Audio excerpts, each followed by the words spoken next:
ఆటోమేటిక్గా అర్థమైపోతూ ఉంటుంది.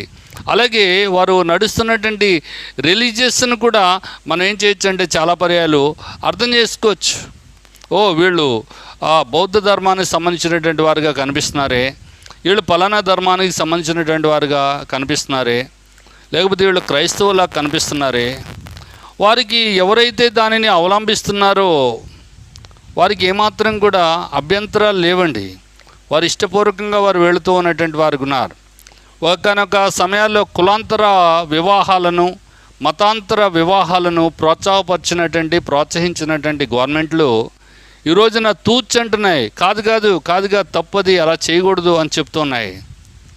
ఒకప్పుడు వ్యభిచారం నేరము అని చెప్పినటువంటి న్యాయస్థానాలు, చట్టసభలు ఈరోజున ఏం చేస్తున్నాయంటే పర్లేదు, రెండు వైపుల వారికి, స్త్రీ పురుషునికి ఇష్టమైనప్పుడు వారు వ్యభిచారం అన్నా చేసుకోవచ్చు, ఏమన్నా చేసుకోవచ్చు, స్వలింగ